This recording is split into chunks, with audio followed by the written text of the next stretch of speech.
90 రోజుల కోర్సు పూర్తి చేస్తే చాలు 100% ప్లేస్మెంట్ సపోర్ట్ తో సాఫ్ట్వేర్ జాబ్ మీ సొంతం. వెంటనే కోడ్ జ్ఞాన్ డెస్టినేషన్ ని సంప్రదించండి. టీవీ నేను మీ రోషన్. సో ప్రజెంట్ నేను ఒక లెజెండరీ యాక్ట్రెస్ తో ఉన్నాను అనమాట. She is none other than great actress Ratna Sagar garu. So అమ్మ నమస్తే. నమస్తే రోషన్ గారు. చాలా నిండుగా ఉన్నారు ఇప్పటికి కూడా, పాల బుగ్గలు వేసుకొని. ఎలా అనిపిస్తుంది ఇన్ని సంవత్సరాల జర్నీ, ఇన్ని వందల సినిమాలు, మీరు మీ హస్బెండ్ ఇద్దరు కూడా పోటాపోటీగా యాక్ట్ చేసుకుంటూ ఇంత దూరం ఈ జర్నీ వచ్చినప్పుడు ఏమనిపిస్తుంది? కష్టమైన పని అయినా కూడా మనకు ఇష్టంగా చేస్తాం కాబట్టి అది ఏం అనిపించదు. ఆ నాటకాల్లోనే మా వారితో నాకు పరిచయం. సినిమాలకు రాకముందే పెళ్లి చేసుకున్నారా? మా అమ్మ నాన్నతో మాట్లాడారు, మీ ముందే తాళి కట్టి తీసుకెళ్ళిపోతానని చెప్పారు. అదృష్టంలో బామ్మకు కూడా మీరే చెప్పారు కదా? నేనే చెప్పా. ఏంట్రా చారి, ఏంట్రా పట్టు పొట్టేసుకొని నీ మొహానికి ప్రేమ ఒకటా తప్పాల మొహం వాడు. యాక్చువల్గా చెప్పాలంటే ఆ బామ్మకి కేవలం ఆ వాయిస్ తోనే పేరు వచ్చింది. బట్ ఎవరికి తెలియదు ఫస్ట్ టైం స్క్రీన్ మీద మీరు ఇది షేర్ చేసుకోవటం కదా? కరెక్ట్. బట్ అదర్స్ డబ్బింగ్ చెప్పేటప్పుడు అనిపించుంటుందా ఈ బామ్మ క్యారెక్టర్ నన్ను కూడా పెట్టి? నేనాయన వేషానికి పనికి రాలేదు కానీ డబ్బింగ్ పనికి వచ్చానా? అబ్బా నన్ను ఇప్పుడు దుబ్బకే నువ్వు. ఏ ఇయర్లో వచ్చింది పెరాలసిస్? 1992. కోలుకున్నారు తర్వాత? హ్యాండ్ లేదు, లెగ్ లేదు, విజన్ లేదు, మౌత్ ఏం లేదండి. ఆయనకి అటాక్ అయిన రోజు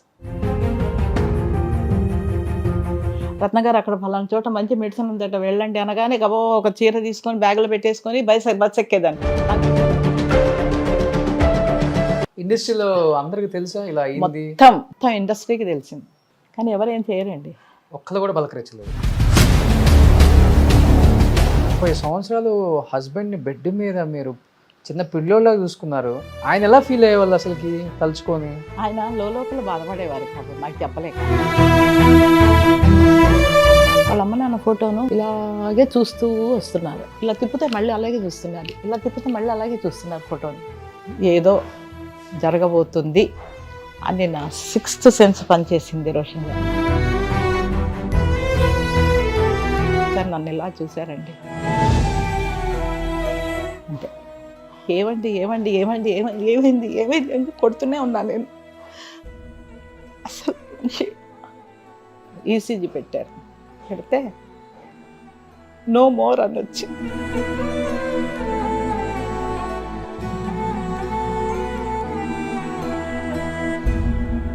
ఇట్లా ఎంత తొందరగా ఇది అయిపోతుంది అనుకోలేదు రోషన్ గారు. మరి సినిమా ఆయనకి 92 నుంచి ఇలా అయ్యి ఆయనకి లేవు మీకు లేవు, ఫైనాన్షియల్గా చితికిపోయినారమ్మ బాగా? లేదు, కానీ ఏ రోజు మాకు ఆర్థికంగా ఇబ్బంది లేదండి దేవుడి దయ వల్ల. ఈ రోజు వరకు కూడా నా చెయ్యి ఇదే, ఇది కాదు. Hi hello, welcome to Suman TV. నేను మీ రోషన్. సో ప్రజెంట్ నేను ఒక లెజెండరీ యాక్ట్రెస్తో ఉన్నాను అనమాట. సో వివాహ భోజనంబు సినిమా గుర్తున్న రోజులు ఆమె కూడా గుర్తుంటుంది అనమాట. అండ్ శ్రీవారి ప్రేమలేఖల సినిమా గుర్తున్న రోజులు కూడా ఆయన గుర్తుంటారు, వాళ్ళ husband Vidyasagar garu. She is none other than great actress Ratna Sagar garu. So ఎన్నో సినిమాలు అసలు అవ్వలేలుగా ఈ సినిమా ఆ సినిమా అని కాకుండా ఏ సినిమా అయినా కానీ ప్రాణం పెట్టి అండ్ ఆ క్యారెక్టర్లో జీవించి ఆ క్యారెక్టర్కి ప్రాణం పోసిన యాక్ట్రెస్. అండ్ వాళ్ళ హస్బెండ్ విద్యాసాగర్ గారు అయితే ఎన్ని సినిమాలు చేశారో. అండ్ శ్రీవారి ప్రేమలేఖలతో మన సంగీత గారి హస్బెండ్గా ఆయన జర్నీ స్టార్ట్ చేసి పెద్ద పెద్ద స్టార్ హీరోలతో స్క్రీన్ షేర్ చేసుకొని అదరహో అనిపించుకున్న. యాక్చువల్గా లాస్ట్ ఇయర్ ఆయన ఉన్నప్పుడు వాళ్ళిద్దరు కపుల్ ఇంటర్వ్యూ చేద్దాం అనుకున్నాం, బట్ అన్ఫార్చునేట్లీ దేవుడు ఆయన దగ్గరికి తీసుకెళ్ళిపోయారు. బట్ వాళ్ళ వైఫ్ ప్రజెంట్ మనతో పాటు ఉన్నారు. ఒకసారి బ్యాక్కి వెళ్ళి ఆ 40-50 ఇయర్స్ సిల్వర్ స్క్రీన్ని ఎలా ఎంజాయ్ చేశారో ఆ మాటలో తెలుసుకుందాం. సో అమ్మ నమస్తే. నమస్తే రోషన్ గారు. ఎలా ఉన్నారు? బాగున్నాను. నేను వస్తా అనగానే గంతేశారు. మీ నుంచి ఎప్పుడు కబురు వస్తుందని మీ నుంచి చాలా మంది ఫోన్ చేశారు నాకు, కానీ నేను ఒకటే అన్నాను, సుమన్ టీవీలో రోషన్ గారు వస్తేనే నా ఇంటర్వ్యూ అని చెప్పా. ఈ రోజు వచ్చారు. Thank you so much. చాలా సంతోషంగా ఉంది. చాలా నిండుగా ఉన్నారు ఇప్పటికి కూడా. Thank you so much. పాల బుగ్గలు వేసుకొని ఎన్ని క్యారెక్టర్స్లో చూసి ఎంజాయ్ చేసాం మిమ్మల్ని. అసలు లేడీ కమెడియన్స్ లేని కాలంలో ఓహో మళ్ళీ ఇంకొక కమెడియన్ వచ్చింది అనిపించుకున్నారు మీరు. Thank you. అండ్ మన రమాప్రభ గారు లేని లోటుని కొన్ని సంవత్సరాల పాటు స్క్రీన్ మీద మా అందరికి తెలియకుండా చేశారు. ఎలా అనిపిస్తుంది ఇన్ని సంవత్సరాల జర్నీ, ఇన్ని వందల సినిమాలు, మీరు మీ హస్బెండ్ ఇద్దరు కూడా పోటాపోటీగా యాక్ట్ చేసుకుంటూ ఇంత దూరం ఈ జర్నీ వచ్చినప్పుడు ఏమనిపిస్తుంది? కష్టమైన పని అయినా కూడా మనకు ఇష్టంగా చేస్తాం కాబట్టి అది ఏం అనిపించదు. అది ఇష్టమైన జాబ్ నాకు. అది నేను యాక్చువల్గా ఫస్ట్ థియేటర్ మనిషిని. స్టేజీ నాటకాలు ఎక్కువ, స్టేజీ నాటకాల నుంచే వచ్చాను. 1969 ఓ మై గాడ్ నా ఎంట్రీ స్టేజ్కి. అలా నాటకాలు వేసుకుంటూ ఆ నాటకాల్లోనే మా వారితో నాకు పరిచయం. ఆయన నాటకాలు అలా పరిచయం పెరిగి ప్రేమగా మారి ఎలాగో పెద్దవాళ్ళని ఒప్పించి పెళ్లి చేసుకున్నాం. సినిమాలకు రాకముందే పెళ్లి చేసుకున్నారా? యా సినిమాలు అసలు మాకు టచ్ చేయలేదు. ఓన్లీ నాటకాలే మాకు. నాటకాలు ప్లస్ ఆయన బ్యాంక్ ఉద్యోగి, స్టేట్ బ్యాంక్ ఆఫ్ హైదరాబాద్లో చేసేవారు. నేను ఏపీఎస్ఆర్టీసీలో చేసేదాన్ని జాబ్. ఇద్దరు జాబ్సే. యా అలా చేసుకుంటున్న తరుణంలోనే ఈ నాటకాలు వేస్తున్న రోజుల్లో జంధ్యాల గారు రవీంద్ర భారతిలో మేమిద్దరమే కలిసి ఒక నాటిక వేసేవాళ్ళం, లిఫ్ట్ అని. అది ఆయన చూశారు. చూసి ఆయన దృష్టిలో మమ్మల్ని ఇద్దరిని పెట్టుకున్నారు. ఎప్పుడైతే రామోజీరావు గారు ఆ సినిమా ప్రొడక్షన్ స్టార్ట్ చేశారో ఆ సినిమాకి ఇంకా ఇతను విద్యాసాగర్ బాగుంటాడు అని చెప్పి రామోజీరావు గారితో మాట్లాడడం, అక్కడి నుంచి ఈయనకు ఫోన్ రావడం 1985లో శ్రీవారి ప్రేమలేఖ. గమ్మత్తైన క్యారెక్టర్ అయింది. మన సంగీత గారి హస్బెండ్ ఎప్పుడు తింటా ఉంటారు, తినిపిస్తుంది. అన్ని వంటలు తయారు చేసి తినండి అని తినిపిస్తుంటే ఈయన పారిపోతూ ఉంటాడు వద్దని. ఆ క్యారెక్టర్ అది. ఆయన అలా ఇంట్రడ్యూస్ అయ్యారు సినిమా ఫీల్డ్కి. నేనేం లేదు, నా ఉద్యోగం, నా పిల్లలు, నా ఇల్లు అంతవరకే. తర్వాత 1985 తర్వాత మాకు ఆఫర్స్ రావడం చేయడం. తర్వాత అది చేస్తున్న అప్పుడే వేజళ్ళ సత్యనారాయణ ఒక డైరెక్టర్ గారు ఉండేవారు, తెలుసా? ఈ చదువులు మాకొద్దు అనే సినిమా ఒకటి వచ్చింది. అందులో మా వారిని హీరోగా ఇంట్రడ్యూస్ చేశారు. అది చేసిన తర్వాతనే ఇంకా ఆఫర్స్ బాగా వస్తున్నాయి. అప్పుడు ఫీల్డ్ అంతా కూడా చెన్నైలో ఉంది కదా. ఇంకా ఈయన ఊరికి రావడం పోవడం చూసి అందరూ పినిశెట్టి రవిరాజు గారు డైరెక్టర్ ఉన్నారు కదా, ఆయన ఏం చేశారు, ఆయన సినిమాలో సిరిపురం చిన్నోడు సినిమాలో మెయిన్ విలన్గా ఇచ్చారు. ఈ ప్రొడ్యూసర్స్ ఏంటంటే అక్కడి నుంచి హైదరాబాద్ నుంచి ఎందుకు అది ఇది అనడంతో రవిరాజ గారు ఏం చేశారు, సాగర్ అక్కడ వద్దు, నువ్వు హైదరాబాద్ ఇక్కడికి చెన్నైకి వచ్చేసే బాగుంటుంది నీకు ఫ్యూచర్ అంటే, సరే నేను ఎట్లాగో బ్యాంక్ ఎంప్లాయీ కాబట్టి అక్కడ అంతా ఒప్పించుకుని చెన్నై షిఫ్ట్ అయిపోయాం. 1987 అక్కడ షిఫ్ట్ అయిపోయి అక్కడ 5 years ఉన్నాము. ఉన్నప్పుడు ఇంకా ఆయనకు మంచి ఆఫర్స్ అన్నీ వస్తూనే ఉన్నాయి. ఆ తరుణంలోనే ఈయన జంధ్యాల గారు ఏం చేశారు, వివాహ భోజనం అనే సినిమా తీస్తూ మీ ఆవిడ కూడా ఆర్టిస్టే కదా సాగర్, చేస్తారా సినిమాలు అంటే, ఎందుకు చేయరు గురువు గారు చేస్తారంటే, అప్పుడు అందులో నాకు ఒక క్యారెక్టర్ ఇచ్చారు. చూడండి వాట్ అండ్ కో ఇన్సిడెంట్, ఇద్దరు ఒకే డైరెక్టర్ ఇంట్రడక్షన్ సినిమాలోనే ఇంట్రడక్షన్. అలా ఆ సినిమా చేశాను. చేసిన తర్వాత మళ్ళీ ఆయన జంధ్యాల గారు ఏమనుకున్నారో ఏమో నాకు తెలీదు, నీకు నాకు పెళ్ళంట అంటే అది నావల్ కృష్ణమూర్తి గారు రాసింది. అది ఆయన దృష్టిలో పడి ఏం చేశారు, ఈ బామ్మ క్యారెక్టరే మొత్తం త్రూఅవుట్ బామ్మే, ఆవిడే హీరోయిన్.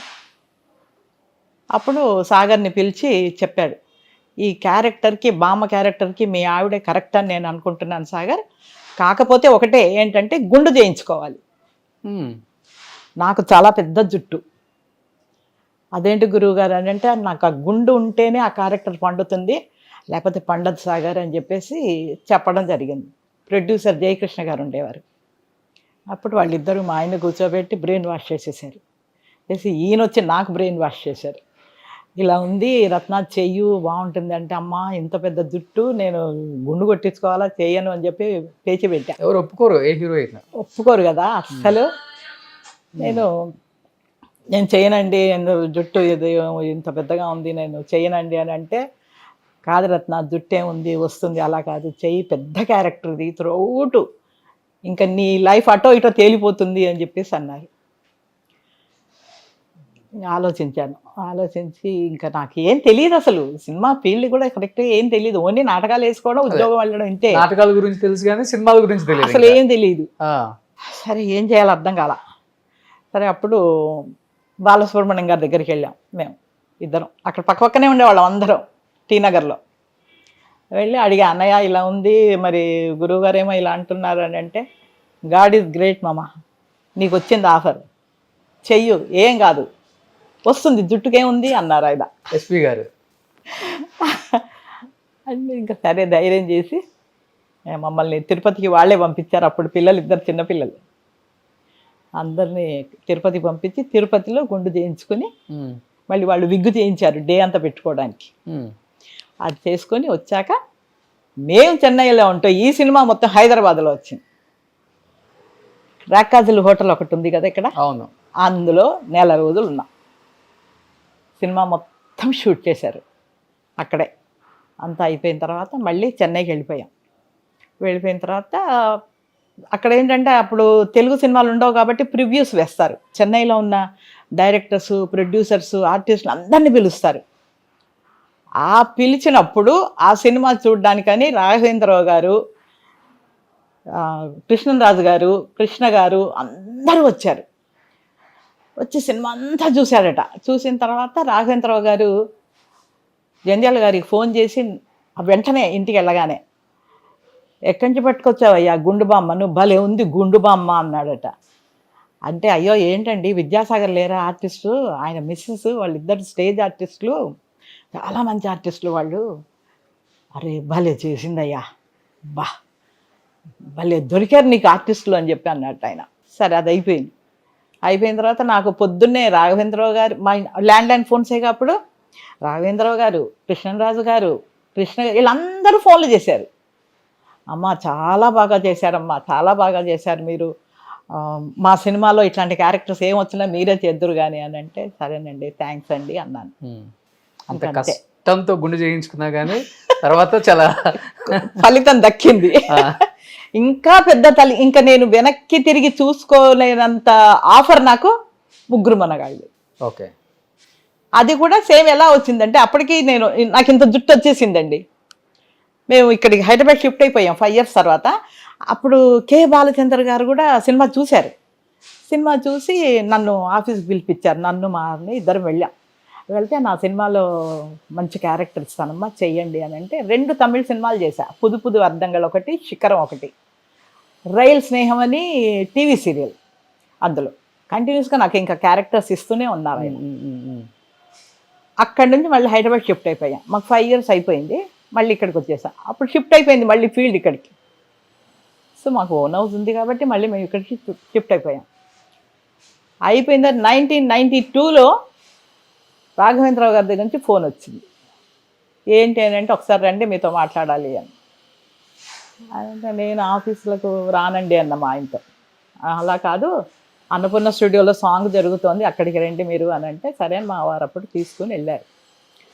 చిరంజీవి గారు ఉన్నారు, డాన్స్ అవుతుంది, షూట్ అవుతుంది. వెళ్ళి కూర్చున్నాము. కూర్చున్న తర్వాత చిరంజీవి గారు, రాఘవేంద్రరావు గారు వచ్చారు, కూర్చున్నారు. అమ్మ నేను ముగ్గురు మొనగాళ్ళు అనే సినిమా తీస్తున్నాను, జంధ్యాల గారి సినిమా నీకు నాకు పెళ్ళంటాలో చేశారు కదా మీరు గుండు బామ్మ, నాకు ఆ గెటప్ కావాలి అన్నారు. మళ్ళీ గుండు చేయించుకోవాలా? అమ్మో అన్నా నేను, బాబోయ్ అప్పుడు 4 years అయిపోయింది కదా నాకు జుట్టు వచ్చేసింది. వద్దు సార్, ఎందుకు ఇప్పుడు ఎన్నో విగ్గులు వచ్చాయి కదా సార్, విగ్గులు పెట్టుకుంటాను సార్ నేను అని అంటే, లేదు మిమ్మల్ని ఆ రోజు చూసినప్పటి నుంచి ఇప్పటికీ నా మైండ్లో మీరే ఉన్నారు, అలాంటి క్యారెక్టర్ వస్తే నీ చేతనే చేయించుకోవాలి అని చెప్పేసి అనుకున్నాను. నేను చిరుతో చెప్తే చిరు కూడా అదే ఒప్పుకున్నారు. కానీ ఆవిడని పిలిచి అడగండి మరి ఆవిడ గుండు చేయించుకుంటారో లేదో అని అన్నారట ఆయన. అంటే లేదు సార్ ప్లీజ్ సార్, వద్దు సార్, విగ్గులు పెట్టండి సార్ నాకు అని అంటే, అసలు ససేమీరా ఒప్పుకోలేదు వాళ్ళు. ఇంకా చిరంజీవి గారు కూడా వచ్చి కూర్చుని, అమ్మా నేను నీకు మాట ఇస్తున్నాను, మీరు గుండు చేయించుకొని ఈ ముగ్గురు మనగాళ్ళ సినిమా చేస్తే నా అన్ని సినిమాల్లో మీరు ఉంటారు అన్నారు. ఓకే, దేవుడు ఏమో సార్, ఏమో నాకు ఎందుకో నాకు ఇదిగా ఉంది అని అంటే, లేదమ్మా మీ గురించి ఆయన చాలా చెప్పారు రాఘవేంద్రరావు గారు నాకు, అందుకని ఇంకా తప్పదని నేను కూడా అడుగుతున్నానమ్మా అనేసి అన్నారు ఆయన. పాపం ఇది ఎక్కడ కర్మరా బాబు, ఈ మళ్ళీ గుండు చేయించుకోమంటున్నారు వీళ్ళు అని చెప్పేసి మళ్ళీ తిరుపతి పంపలేదుగా? తిరుపతి పంపించలేదు, నేను చేయించుకోనని ఒకటే గొడవ. అప్పుడు ఇంకా నాకు పెద్ద దిక్కు పర్చూరి గోపాలకృష్ణ గారు, ఆయన దగ్గరికి వెళ్ళిపోయా. గురువుగారు ఇలా అంటున్నారు, మరి ఏం చేయమంటారండి నన్ను అని అంటే, రత్న ఒక్క విషయం చెప్తాను నీకు, ఏ హీరో సినిమాలైనా కూడా 4 లక్షల మంది చూస్తారు రత్న. అదే చిరంజీవి గారి సినిమా 4 కోట్ల మంది చూస్తారు. కనుక నా మాట విని గుండు చేయించుకో, ఇంకా నీకు తిరుగులేదన్నాడు. అమ్మో మళ్ళీ ఎరకాటంలో పెట్టారు గురువు గారు అని అంటే, నేను చెప్తున్నాను కదా రత్న వెళ్ళు అన్నాడు. మళ్ళీ ధైర్యం చేసి ఇంటి దగ్గరే గుండు చేయించేసుకుని ఆ సినిమా చేశాను. చాలా మంచి పేరు వచ్చింది నాకు. ఇంకా నేను నిజంగా రోషన్ గారు తిరిగి చూసుకోలేదు. మా అమ్మ ఎవరు అంటే రత్నాసాగర్. అన్ని సినిమాల్లో బామ్మ పడింది. దానికి తోడు డబ్బింగుల్లో కూడా, సినిమా డబ్బింగులు ఏ వచ్చినా 85 years 80 years 70 years ఏ బామ్మ కన్నా డబ్బింగ్ చెప్పాలంటే ఏ లాంగ్వేజ్లోనైనా, అంటే అన్నీ కూడా మనకు ఇప్పుడు మలయాళం ఉంటే మళ్ళీ మనకు తెలుగే కదా డబ్బింగ్. ఇక్కడ వాళ్ళందరికీ నేనే డబ్బింగ్ చెప్పేదాన్ని. అదుర్స్లో బామ్మకు కూడా మీరే చెప్పారు కదా? నేనే చెప్పా అదుర్స్లో. అది ఇప్పటికీ అందరు గుర్తు చేసుకొని నవ్వుతుంటారు. ఏదో డైలాగ్ చెప్తారా? ఏంట్రా పట్టు పొట్టేసుకొని నీ మొహానికి పెళ్ళి కావాలట, పెళ్ళి మొదనష్టం కూడా ఏంట్రా ఎప్పుడు చూసినా కూడా అలా పైకి చూస్తూనే ఉంటావు, ఎందుకురా? ఆ కుర్రాడు అంటాడు, ఏమిటోనే బామ్మ, ఆ కోడిని చూస్తుంటే ఎప్పుడు తినాలా అనిపిస్తూ ఉంటుంది, ఓరి అప్రాచుడా. అది ఇప్పటికీ ఫేమస్ అయింది ఆ డైలాగ్. అన్ని సింగిల్ టేక్ లేనా చెప్పేది? ఇప్పుడు మీరు ఎప్పుడైనా ఒక్కటే టేక్, నేను హెడ్ ఫోన్స్ కూడా పెట్టుకోను, ఓన్లీ డైలాగ్ అక్కడ పెడతారు, చూస్తాను, విజన్ వేయండి అంటాను, వేస్తారు, ఒక్క మానిటర్, నెక్స్ట్ టేక్. యాక్చువల్గా చెప్పాలంటే ఆ బామ్మకి కేవలం ఆ వాయిస్ తోనే పేరు వచ్చింది. అవునా? ఆ సినిమాలో చాలా డిఫరెంట్ గా ఉంటుంది. అవును, బట్ ఎవరికి తెలియదు, ఫస్ట్ టైం స్క్రీన్ మీద మీరు ఇది షేర్ చేసుకోవటం కదా? కరెక్ట్. ఎవరికి తెలియదు, ఎక్కడ షూటింగ్లలో అడిగితేనే తెలుస్తుంది, కొంతమంది గుర్తుపట్టేస్తారు వాయిస్ ని, అప్పుడు అడిగితే చెప్తాను, అవును నేనే చెప్పానండి. ఇలా డబ్బింగ్ లో మీకు ఇంకా బాగా పేరు వచ్చిన సినిమాలు, పెద్ద సినిమాలు అంటే ఏమని చెప్తారు రత్న గారు? బాపు గారిది పెళ్లి కొడుకు సినిమా వచ్చింది చూసారా? అవును. సంగీత గారి. అవును. ఆవిడ డబ్బింగ్ నేనే చెప్పాను. ఓ, ఎన్ని సినిమాలు డబ్బింగ్ చెప్పారు? 500 సినిమాల వరకు డబ్బింగ్లు చెప్పాను. స్టేజ్ పర్ఫార్మెన్స్లు అయితే కనీసం ఒక 2000 పైన ఉంటాయి. టీవీ సీరియల్స్ ఒక 3000 పైన ఉంటాయి. మనోరమ గారికి తెలుగులో అన్ని మీరే చెప్తారా? లేదు, ఒక 5 సినిమాల వరకు చెప్పా. 5 సినిమాలు చెప్పారు. తగ్గినే ఆవిడే చెప్పుకునేవారు వచ్చి, ఇంకా ఆవిడ నేను రాలేను అని అన్నప్పుడు నన్ను పిలిచేవారు. ఓకే, అలా చెప్పా. వాయిస్ కి మీది సెట్ అవుతుంది. ఆవిడ ఇమిటేట్ చేస్తా. ఆవిడంతా చెన్నై ఇది కదా, తమిళ్ స్లాంగ్ కదా, దాన్ని మ్యాచ్ చేస్తా. ఓకే, సినిమాలో డైలాగ్ కాకపోయినా ఒకటి ఏదైనా స్లాంగ్. ఏమిరా ఎందుకు అట్లా ఉండవు, సర్లే ఆడికి నేను చెప్తాను పెళ్లి చేసుకోమని, సరేనా? సరే మరి పోయి రాపో. తమిళ్ మిక్స్డ్. ఆవిడ అలాగే మాట్లాడు, అలాగే ఇమిటేట్ చేసేదాన్ని నేను. సో ఇలా ఎవరు చెప్పారు మీరు? సంగీత గారికి, మనోరమకి, కేఆర్ విజయ్ గారికి లేత మనసులు అనే సినిమాలో ఓకే మదర్ క్యారెక్టర్ ఆవిడ, అందులో చెప్పాను. మీరు చెప్పిన ఆర్టిస్టులు వీళ్ళ మెయిన్ క్యారెక్టర్స్లో ఉన్న వాళ్ళకే పిలుస్తారు నన్ను కూడా, ఎందుకంటే నేను సీనియర్ ఆర్టిస్ట్ని, నాకు తెలుసు కాబట్టి మెయిన్ వాళ్ళకే పిలుస్తుంటారు, చెప్పొస్తూ ఉంటాను. బట్ ఇప్పుడు నాటకాలలో అంటే ఇద్దరు పోటాపోటీగా పనిచేశారు, ఇంత దూరం వచ్చారు. బట్ సిల్వర్ స్క్రీన్, పెద్ద బిగ్ స్క్రీన్కి వచ్చిన తర్వాత విద్యాసాగర్ గారు అనుకున్నారా మీరు ఈ స్థాయికి వస్తారని? ఊహించారా ఆయన? అనుకోలేదు. మీరు ఊహించారా ఆయన ఆ స్థాయికి వెళ్తారని? నేను అనుకున్నాను, ఎందుకంటే ఆయన మంచి artist cum director come TV serials director. ఆయన సినిమాలకి కో డైరెక్షన్ చేశారు కొన్ని సినిమాలకి, మళ్ళీ హీరోగా ఇంట్రడ్యూస్ అయ్యారు, విలన్గా ఇంట్రడ్యూస్ అయ్యారు. కాబట్టి అప్పట్లో బాగా కాంపిటీషన్ ఉండేదండి. అప్పట్లో కూడా బాగా కాంపిటీషన్ ఉండేది. అందరు ఇప్పుడు అనుకుంటారు. లేదండి, అప్పుడు కూడా చాలా ఆయనకు పోటీ ఎక్కువగా చరణ్ రాజ్ వచ్చేవాడు. ఓకే, మన కన్నడ ఆయతనం. కన్నడ అప్పట్లో ఈయనలాగే ఉంటాడు కదా. అవును. శివకృష్ణ వీళ్ళంతా కూడా అప్పట్లో ఆయనకు పోటీ. సరే నేను ఒకటే అనుకున్న, రాతలో ఏది ఉంటే అది జరుగుతుంది అనుకునేవాళ్ళం. కానీ బాగా ఫేమస్ అయ్యారు తను. ఓకే. బాగా లిఫ్ట్ ఇచ్చింది జంధ్యాల గారు ఒకరు, పినిశెట్టి రవిరాధ గారు ఒకరు. రవి పినిశెట్టి గారు అదో చిరంజీవి గారి సినిమాలు అన్నిట్లలో ఉన్నారు. లేదు, ఒకటో రెండో చేశారు అంతే, అది కూడా గెస్ట్ క్యారెక్టర్సే చేశారు. లాయర్, ఇంకొకటి ఏదో చేశారు. ఎక్కువ ఎవరితో చేశారు? కృష్ణారెడ్డి, ఎస్వి కృష్ణారెడ్డి గారు. ఆయన సినిమాలు ఎక్కువ. ఆయన సినిమాలు అన్నిట్లోనూ ఈయనను పెట్టేవారు. ఏదో ఒక క్యారెక్టర్ ఇచ్చి పెట్టుకునేవారు. రాజేంద్రుడు గజేంద్రుడు అందులో నంబర్ 1, కృష్ణ గారి సినిమా, మాయలోడు, వీటన్నిట్లో ఆయన మాత్రం కంపల్సరీగా సాగర్ గారిని పెట్టేవారు. ఒక గుండు క్యారెక్టర్ చేసుకుని, అదే మాయలోడు. మాయలోడు గుండు చేయించుకో సాగర్ అంటే చేయించేసుకుంటాను గురువు గారు అని చేయించుకున్నారు. బాగా గుండు కలిసి వచ్చాయి అనుకుంటా.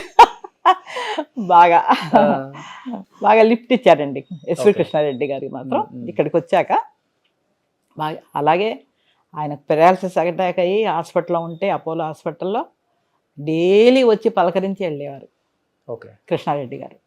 డైలీ, ఏం భయపడకు సాగర్, నువ్వు లేచి మళ్ళీరా, నువ్వు ఒక్కరోజు కూడా ఖాళీ లేనంత బిజీ చేస్తాను నేను అనేవారు. ఏ ఇయర్లో వచ్చింది పెరాలసిస్? 1992. కోలుకున్నారు తర్వాత? అంటే కోలుకోవడం అంటే ఒక 5-6 ఇయర్స్ అయితే కంప్లీట్ బెడ్ అండి. హాస్పిటల్లో జాయిన్ చేశాము అపోలోలో, 2 months అట్లా పెట్టాను. అక్కడ ఏమి ఇంప్రూవ్మెంట్ లేదు. వాళ్ళు చెప్పేశారు, అంటే పెరాలసిస్ అటాక్ అయిపోయింది, లెఫ్ట్ మొత్తము, ఫిజియోథెరపీలు అవి చేయిస్తే ఇంకా నిలబడతారు, ఇంకా ట్రీట్మెంట్ ఏం లేదు అని చెప్పేశారు వాళ్ళు. ఇంకా అక్కడ పెట్టడం ఎందుకు అని చెప్పేసి ఇంటికి తీసుకొచ్చేసాం. ఇంటికి తీసుకొచ్చి ఇక్కడ ఇంట్లోనే అన్ని పంచకర్మలన్నీ అవన్నీ ఇవన్నీ ఆయుర్వేదిక్లు అన్నీ కూడా మెడిసిన్స్ అన్నీ పెట్టి మనుషుల్ని పెట్టి రోజు మసాజులు అవి ఇవి అన్నీ చేయించాం మేము. చేయిస్తుంటే కొంచెంగా నిలబడ్డం అలా వచ్చింది ఆయనకి. తర్వాత ఏవేవో ఆయిల్ అవన్నీ పూస్తే లెఫ్ట్ కంప్లీట్గా ఇది హ్యాండ్ లేదు, లెగ్ లేదు, విజన్ లేదు, మౌత్ ఏం లేదండి ఆయనకి అటాక్ అయిన రోజు. అలా కనీసం ఒక 3-4 years అలాగే ఉన్నారు ఆయన. ఇవన్నీ మెడిసిన్స్ వేసి ఎక్సర్సైజులు అన్నీ చేయిస్తే కనీసం ఒక 7-8 ఏళ్లకు కొంచెం నిలబడ్డం మొదలుపెట్టారు. మొదలుపెట్టినప్పుడు టీవీలో అనౌన్స్మెంట్ ఏమొచ్చిందంటే, కూళ్ళ అనే ఊరు ఒకటి ఉంది నంద్యాల దగ్గర, అక్కడికి తీసుకెళ్తే ఈ పెరాలసిస్ వచ్చిన వాళ్ళకి తీసుకెళ్తే వెంటనే నయం అవుతుంది అని చెప్పి అనౌన్స్ చేశారు. చేయగానే ఇంకా నేనేం చేసేదాన్ని అంటే, ఎక్కడ ఎవ్వరు వచ్చి, ఇప్పుడు మీరు వచ్చి రత్నగారు అక్కడ ఫలానా చోట మంచి మెడిసిన్ ఉందట వెళ్ళండి అనగానే గబో ఒక చీర తీసుకొని బ్యాగులో పెట్టేసుకొని బస్సు ఎక్కేదాన్ని. నాకు బస్సులన్నీ ఫ్రీయే కదా, ఎంప్లాయీ కదా నేను, అన్నీ ఫ్రీ. పైగా నేను సర్వీస్లో ఉండగానే ఆయనకు అటాక్ అయింది. సో మా జీఎం వరకు తెలుసు రత్న మొగుడికి ఇట్లా అయ్యింది అని చెప్పి. సో నాకు అన్ని బస్సులు ఫ్రీ పెట్టుకొని వెళ్ళిపోయేదాన్ని ఆ ఊరికి. వెళ్ళిపోయి వాళ్ళందరితో మాట్లాడి అక్కడ ఎవరు మందేస్తారు ఏంటి అని రిపోర్ట్స్ అన్నీ తీసుకెళ్ళి చూపించేదాన్ని. చూపిస్తే వాళ్ళు, ఏం పర్వాలేదమ్మా, 10 ఏళ్ళు కానీ తీసుకురా, మేము బాగు చేస్తాం కదా, నువ్వెందుకు ఫికర్ చేస్తున్నావు అనేవాళ్ళు. అలా తీసుకెళ్ళి అలా మందులు ఇప్పించేదాన్ని. ఇప్పిస్తుంటే కొంచెంగా ఇంప్రూవ్మెంట్ వచ్చిందండి. అలా నేను తిరిగిన ఊళ్ళు మొత్తం 23 ఊళ్ళు తిరిగా ఆయన్ని పెట్టుకొని. ఒక్కదాన్ని, ఇంకా చిన్నపిల్లలు, ఆడపిల్లలు, అయ్యో మగవాళ్ళు లేరు కదా, ఒక్కటే వెళ్ళిపోయేదాన్ని. కారు వేసుకునేదాన్ని, అందులో కూర్చోబెట్టుకొని ఆయన తీసుకెళ్ళి ట్రీట్మెంట్స్ అలా ఇప్పించి చివరికి మనిషిని మొత్తంగా నిలబెట్టాం. విజన్ వచ్చేసింది, స్పీచ్ వచ్చింది, చేయి రాలేదు, లెగ్ వచ్చింది. సరే అలా ఎక్సర్సైజులు చేయిస్తూ నిలబడ్డాడు మనిషి బాగానే. ఇండస్ట్రీలో అందరికీ తెలుసా ఇలా? మొత్తం చిరంజీవి గారి దగ్గర నుంచి అందరికీ తెలుసు. ఎందుకంటే వాళ్ళ సినిమాలన్నీ చేశారు కదా అప్పుడే. నేను చేశాను కదా ముగ్గురు మనగాళ్ళు, అది అయిన తర్వాతనే కదా ఈయన పడిపోయింది. ఓకే. అందరికీ మొత్తం ఇండస్ట్రీకి తెలిసింది, కానీ ఎవరేం చేయరండి. ఒక్కరు కూడా పలకరించలేదు. ఆయన ఫీల్డ్లో ఉన్నంత వరకే పలకరింపులు, రోజు ఫోన్లు చేయడాలు అన్నీ సాగర్కి అన్నీ. తర్వాత ఎవ్వరు, ఓన్లీ 2000లో మా అమ్మాయి పెళ్లి చేశాము, పెద్దమ్మాయి పెళ్ళికి. అప్పుడు ఈయన నిలబడిపోయారు, చేయి రాలేదు, నడక వచ్చేసింది, అన్నీ వచ్చేసాయి చక్కగా. ఒక్కరే ఇక్కడి నుంచి బయటి వరకు వాకింగ్ చేసుకుంటూ వెళ్ళేవారు, వచ్చేవారు. బాగుంది. మా అమ్మాయి పెళ్ళప్పుడు కూడా నాకు అందరు బాగా హెల్ప్ చేసింది. ఎస్వి కృష్ణారెడ్డి గారు, అచ్చిరెడ్డి గారు, బ్రహ్మానందం గారు, కోట శ్రీనివాసరావు గారు, మురళీమోహన్ గారు, ఉమ్. వీళ్ళందరూ వచ్చి హెల్ప్ చేశారు. వచ్చిన వాళ్ళని రిసీవ్ చేసుకోవడం అన్నీ. పెళ్ళి ఘనంగా చేసేసాము, అందరు వచ్చారు, అయిపోయింది. మనిషి బాగున్నాడు, అమ్మయ్య అనుకున్నాను. అనుకుని 4 years తర్వాత ఏవో చెప్పారు, కేరళలో మంచి మందు ఉంది సాగర్, నువ్వు వెళ్ళి అక్కడికి అన్నారట. నేనేం చేశారు, అక్కడికి ఫోన్లు చేసి అన్ని టికెట్ బుక్ చేసేసుకున్నారు వెళ్ళిపోవాలని. అక్కడ 1 month ఉండాలి. నాకు చెప్పారు నేను వెళ్తాను అని అంటే, సరే మనిషిని అరేంజ్ చేస్తాను మీరు వెళ్ళండి, ఎందుకంటే నా పెద్ద కూతురు పెళ్ళి అప్పుడు పాప పుట్టింది, నేను రాలేను. అంటే వెళ్తానంటే సరే మనిషిని అరేంజ్ చేస్తానండి అని చెప్పేసి అన్నాను. అన్ని లెక్కలన్నీ రాసుకుంటూ కూర్చున్నారు డైనింగ్ టేబుల్ మీద. కిందున్నాం మేము ఇంక అట్లా. నేను పాపకు మనవరాలకి చెవు గుట్టిద్దామని బయటికి వెళ్ళాం, ఈ పెద్ద పాప నేను. వచ్చేటప్పటికి కింద పడి ఉన్నారు. అదేంటండి కింద పడుకున్నారు, లేవండి అన్న. ఏం లేదు మీ పనులు చూసుకోండి నేను లేస్తాలే అన్నారు. సరేలే ఏమో ఊరికనే పడుకున్నారు కూర్చున్నారు ఏంటో అనుకొని మేము వెళ్ళిపోయాం, మా పనులు మేము చేసుకున్నాం. మళ్ళీ సాయంత్రం వచ్చేటప్పుడు అక్కడే ఉన్నారు. ఏంటి డాడీ అలా ఉన్నారు, వెళ్ళండి అని అంటే, చెయ్యి ఇవ్వవా కొంచెం హెల్ప్ చేయి, మంచమే పడుకోబెట్టు అంటప్పటికి ఏదో జరిగింది చెప్పట్లేదు ఈయన అనేసి అనుకొని మొత్తానికి లేపి మంచం మీద పడుకోబెట్టాము. అయితే తన కజిన్, తన డాక్టర్, మా వారి కజిన్స్ అందరూ డాక్టర్లే. కొంతమంది ఇక్కడ ఉన్నారు, కొంతమంది అమెరికాలో సెటిల్ అయిపోయారు. ఇక్కడ పక్కనే ఉంటాడు. తను పిలిచా, బాబ్జీ అన్నయ్య ఇలా లేవట్లేదు, నాకేదో డౌట్ ఉంది, నువ్వు రా అన్న. అంటేపడి పరిగెత్తుకొచ్చారు, పక్కనే ఉంటాడు. వచ్చి ఏరా సాగర్ ఏమైందని అంటే, ఏం లేదు ఏదో అయ్యింది నువ్వు చెప్పట్లేదు అని అంటే, ఏం చెప్పట్లేదు, ఏం లేదురా బాగున్నాను అని. మా మరిది నా దగ్గరికి వచ్చి, వదిన ఏదో జరిగింది ఇటు చెప్పట్లేదు, పద డాక్టర్ తీసుకెళ్దాం, హాస్పిటల్ తీసుకెళ్దాం అని చెప్పేసి కేర్ బంజారాకి, తను అక్కడ ఉన్నాడు అనమాట డాక్టర్గా, అక్కడ తీసుకెళ్ళి ఎక్స్రే తీస్తే ఈ బోను విరిగిపోయింది లోపల. పడిపోయారు కదా, లెఫ్ట్దే విరిగిపోయింది లోపల. వదిన వీడు బోను విరగొట్టుకున్నాడు, ఆపరేషన్ చేయాలి అని. కానివ్వండి అన్న. మళ్ళీ ఆపరేషన్ చేసి ఇక్కడ రాడ్ వేశారు లోపల నుంచి. మళ్ళీ 2 years బెడ్, మళ్ళీ ట్రీట్మెంట్స్, మళ్ళీ మధ్యాహ్నాలు అన్నీ చేయించి మనిషిని మళ్ళీ నిలబెట్టాను 2-3 years తర్వాత. మరి సినిమా ఆయనకి 92 నుంచి ఇలా అయ్యి ఆయనకి లేవు మీకు లేవు, ఫైనాన్షియల్గా చితికిపోయినారమ్మా బాగా? లేదు, భగవంతుడి దయ వల్ల మాకు ఏ లోటు రాలేదండి డబ్బుల విషయంలో. ఎందుకంటే ఆయన బ్యాంక్ ఎంప్లాయీ, నేను ఎంప్లాయీ, మాకు శాలరీస్ వస్తున్నాయి. మాకు అసలు ఏదన్నా ఇంకా చిన్నవి ఏంటంటే నాటకాలు వేసుకునేవాళ్ళం, టీవీ సీరియల్స్. అప్పుడే మాకు దూరదర్శన్లో బాగా ఫేమస్ మేము. అప్పుడు దూరదర్శన్ ఒక్కటేగా ఉండేది. తర్వాత అన్ని ఛానల్స్ వచ్చాయి. అన్ని ఛానల్స్లో నేను ఎంటర్ అయిపోయా. బాగానే బిజీగా ఉన్నాను. రేడియో రికార్డింగులు మాకు, ఓ పక్కన సినిమా డబ్బింగులు, ఇవన్నీ చెప్పుకుంటూనే ఉన్నాం. కానీ ఏ రోజు మాకు ఆర్థికంగా ఇబ్బంది లేదండి దేవుడి దయ వల్ల. ఈ రోజు వరకు కూడా నా చెయ్యి ఇదే, ఇది కాదు. బట్ బాధ అయితే ఉంటుంది కదా, ఇష్టంతో పెళ్లి చేసుకున్నారు, అదే ఒక కొన్ని సంవత్సరాలు మాత్రమే కలిసి ఉండి హ్యాపీగా ఉండగలరు. ఇంకా తర్వాత నుంచి పూర్తిగా అనారోగ్యానికి గురై భర్త, ఎలా అనిపించింది ఆ టైంలో మీకు మోటివేషన్? నాకు ఏం అనిపించలేదు, నాకు ఒకటే అనిపించేదండి, ముందు నా పిల్లల్ని పైకి తీసుకురావాలి, వాళ్ళని చదివించాలి, వాళ్ళ మంచి పెళ్ళిళ్ళు చేయాలి, నా భర్తను లేపాలి. 2 ఆడపిల్లలు, నా భర్తను నిలబెట్టాలి. నా మైండ్లో ఎంతసేపు అదే ధ్యాస, ఇంకా వేరే ధ్యాస లేదు నాకు. వదిలిపెట్టి వెళ్ళిపోవాలని కానీ లేకపోతే ఇంకేదన్నా, మా వారిని లేపాలి, పిల్లల్ని 2 చదివించాలి, మంచి స్థాయికి తీసుకురావాలి అన్న ధ్యాసలోనే ఉండేదాన్ని. అలా ఆయన ఈ ఆపరేషన్ అయిపోయింది, అన్నీ బాగున్నారండి, మళ్ళీ లేచారు, స్టిక్ పట్టుకొని నడవడం చేయడం అన్నీ చేస్తూనే ఉన్నారు, బాగానే ఉన్నారు. ఇంతలో ఈ పిల్ల పెళ్ళైపోయింది, చిన్నమ్మాయి పెళ్ళైపోయింది, వాళ్ళు కూడా మంచి హస్బెండ్లు దొరికారు. నా 2 అల్లుళ్ళు కూడా దేవుళ్ళు నాకు కొడుకులే వాళ్ళే, అంత బాగా ఉన్నారు వాళ్ళు. పిల్లలు ఎవరు ఇండస్ట్రీకి రాలేదు? లేదు. అంటే మీకు ఈ పెద్దమ్మాయిని అయితే లేదు, మా పెద్దమ్మ వాళ్ళకే అస్సలు ఇష్టం లేదండి. మేము చెన్నైలో ఉన్నప్పుడు కే బాలచంద్ర గారు ఈ అమ్మాయికి ఇంటికి ఫోన్ చేశారు, మీ అమ్మాయికి ఇవ్వమంటే ఇచ్చాను. ఫోన్ ఇస్తే, అమ్మ నిన్ను హీరోయిన్గా ఇంట్రడ్యూస్ చేస్తాను, రా తల్లి అని అంటే, ఐఎమ్ నాట్ ఇంట్రెస్టెడ్ అంకుల్ అని చెప్పేసి. అసలు వాళ్ళకి ఇంట్రెస్టే లేదు. డాన్సులు పాటలు అవి ఇంట్రెస్ట్. కూచిపూడి నేర్చుకున్నారు 2. మీరు బిజీగా ఉండదు చూసి వాళ్ళకి అసలు కంప్లీట్గా మనకెందుకు ఈ లైఫ్ అనిపించింది ఏమో మరి తెలియదు. అస్సలు నాటకాల జోలికి నాటకాలు వేస్తున్న రోజుల్లో కూడా ఏ రోజు కూడా స్టేజ్ మీద మేము యాక్ట్ చేస్తుంటే వచ్చి కూర్చోవడం అట్లాంటిది కూడా లేదు. వాళ్ళు చదువుకోవడం, ఆటలాడుకోవడం, పాటలు పాడుకోవడం, అంతే వాళ్ళు. బట్ రత్నసాగర్ గారు చూడటానికి చాలా అందంగా ఉంటారు మీరు అప్పుల్లో, క్యూట్గా తెల్లగా. బట్ చిన్నప్పుడే అన్ని బామ్మ వేషాలు వేసి అదేనండి. వేసి అరే నా బ్రాండ్ జీవితం పడిపోయింది. అంతా ఇదే అయిపోయింది, మంచి క్యారెక్టర్లు వేయలేకపోయినా బాధ ఎప్పుడైనా కలిగిందా? లేదు, ఎందుకంటే బామ్మ క్యారెక్టర్ నాకు కవచం లాంటిది. ఫీల్డ్ ఎలాంటిదో మీకు తెలుసు కదా. ఈ బామ్మ క్యారెక్టర్ వేయడం మూలాన నేను అంత చిన్న వయసులోనే 20 ఏళ్ల వయసులోనే నేను బామ్మ క్యారెక్టర్ ఏది దూరదర్శన్ సీరియల్స్ నుంచి కూడా బామ్మ క్యారెక్టర్స్ వేసేదాన్ని.